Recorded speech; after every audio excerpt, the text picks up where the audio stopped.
Howdy folks, and welcome to the Hillbilly Kitchen. Today we're making French toast.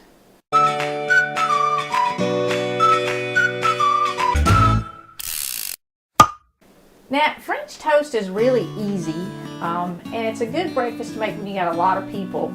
You could throw a pan of bacon in the oven and bake it and make some French toast, and just a few strips of bacon and French toast is a good breakfast, and people can sit around and enjoy it while they talk. You could do a little sausage with it or something too if you wanted to, but it's also really good for people who live alone or just couples because the recipe is easy to cut down. You basically need 1 egg for every 2 slices of bread. Today I'm making a pretty good sized batch, just so you can see. I have 4 eggs, about 1/4 cup of milk, a teaspoon of vanilla, a tablespoon of sugar, a teaspoon of cinnamon, and I'm just going to do a little salt in it. However much salt you would put for 4 eggs, that's how much salt you want to put in it. And I've got about 8 slices of bread here. Now you can use any bread for French toast, but if you use regular sandwich bread, it's not really dense enough or thick enough, and it gets soggy and it breaks up. If you have something from a deli or homemade bread, it works much better. You can buy the Texas toast in the sandwich bread that's a little thicker. That does work better than just regular sandwich sliced bread. I sliced this, and I sliced it fairly thick, about like Texas toast slices. Now, something else about your bread. Stale bread works better. So if you've got some bread that's getting a little too stale for sandwiches, but you don't want to throw it out, this is something really good to use it for. Maybe you bought some French bread to have with a spaghetti dinner or something, and you've got some left over. This is the perfect thing to use that for. But anyway, I said it's really simple.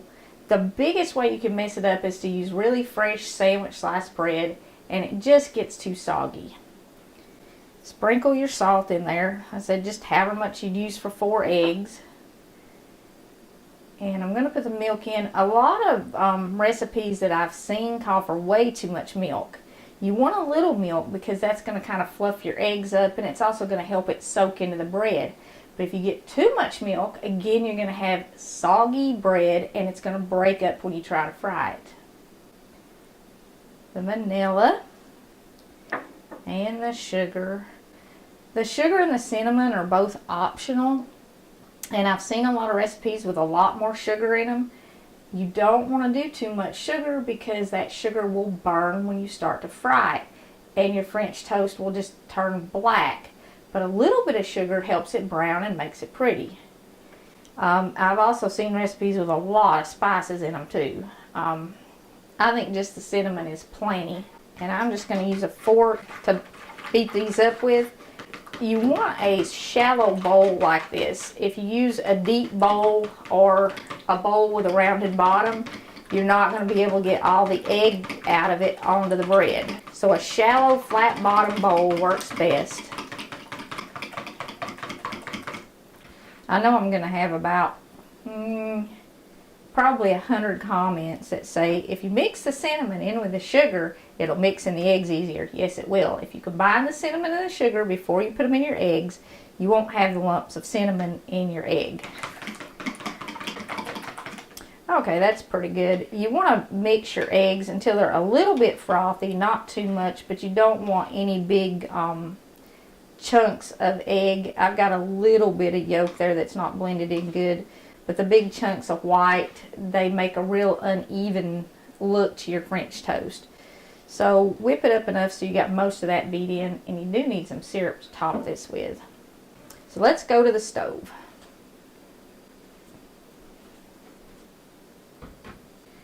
I've already got my pan on medium heat here, and I'm just going to fry mine in butter. You could fry it in whatever you wanted, I suppose, but butter tastes the best and it works good. And I just leave mine in a stick and wipe the pan like this whenever I put a new piece of bread in it. You don't want to get too much butter in the pan because the butter will burn.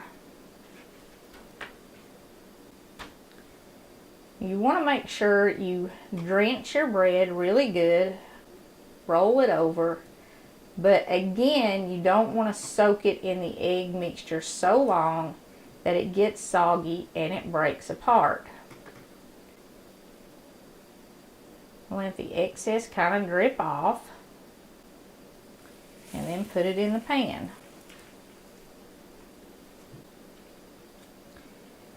There are also a lot of recipes that call for soaking the bread like 20 minutes.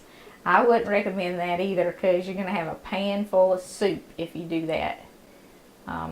Just flip it over a couple of times. Make sure it's coated really good. Now, when it gets cooked on the bottom side, it will release from the pan and you can flip it over. You are going to have to cook it a few minutes on each side because you want to get all that egg cooked that you've let soak into your bread, especially if you're using thicker bread. And in between dipping, while your spices are going to settle out over here, you're going to want to whisk that up just a little bit before you dip your next bread in it. Okay, you can lift it up and kind of check the bottom side and see if it's getting brown enough, and that looks pretty good. If you happen to flip it and it doesn't look brown or it doesn't look done, you can flip it again. If you're making this for a big crowd of people too, you can turn your oven on about 200 degrees and put it in the oven and keep it warm as you cook it. So when it's all done, it's all still hot. And if you want to make a prettier presentation, you can sprinkle a little powdered sugar over your big platter. You know, stuff like that. Some kind of fruit is good with it if you're doing it for breakfast and you want a big breakfast. But you need to pick something that the sweetness from the syrup is not going to affect, like bananas or maybe applesauce or something. And I even like it with applesauce and no syrup, just the French toast and applesauce. Especially with the cinnamon, it kind of has a real fall flavor to it. Now this doesn't take a real long time to cook, just 3 or 4 minutes on each side.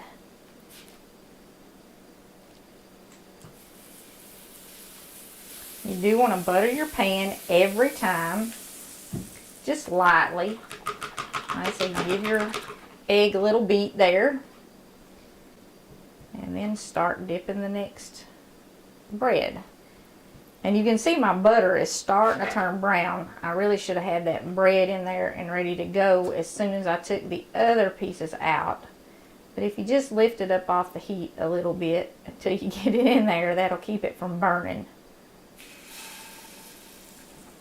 And as you use the egg up, it's going to be harder and harder and harder, of course, to coat your bread and get the sides all covered and everything. I've got kind of an interesting French toast story.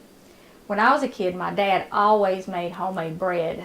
I mean, that was probably one of the best things we ate when I was growing up. He worked as a baker for years at a local college.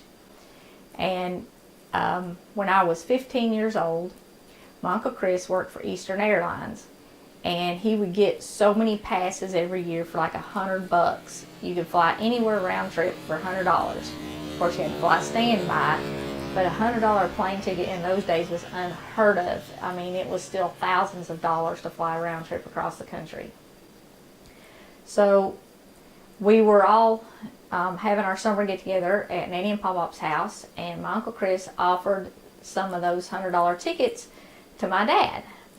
Well, my dad said, well, I can't really get away and we can't afford for the whole family to go. And I asked if I could have a ticket and go see my Uncle David.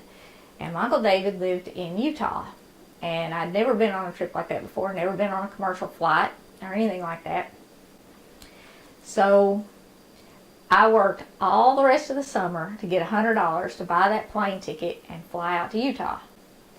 So I went out to Utah and I was visiting my Uncle David, my Aunt Diane, and I was really into cooking even as a kid. I mean, I cooked a lot of stuff. And my Aunt Diane asked if I wanted to make breakfast, and I said, sure, I'll make French toast. Well, she only had regular sandwich bread bought from the store.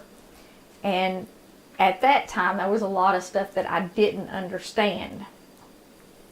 So I tried making French toast with this regular sandwich bread, and of course it got soggy and it fell all to pieces, and it made an absolute mess in the pan.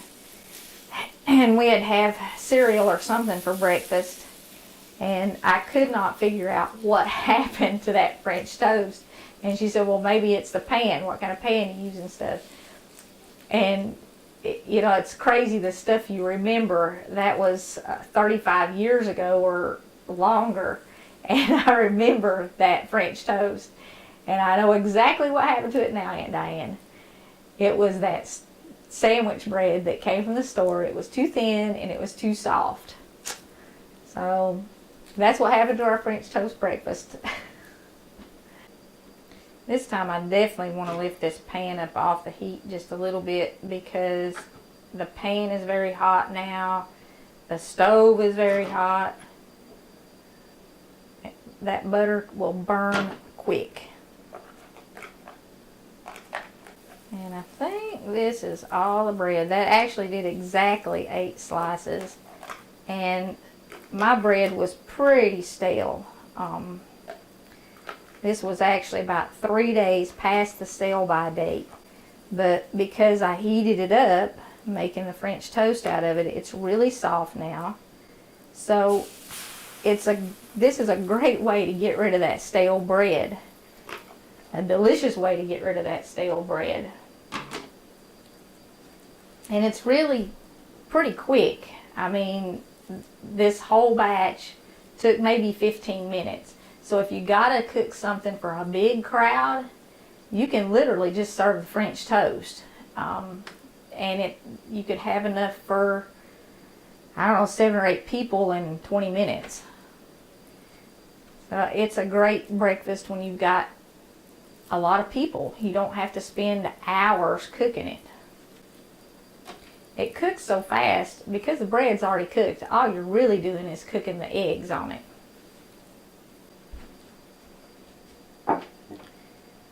So warm up your maple syrup, cook you up a big platter full of French toast, and you have a breakfast that'll satisfy a crowd.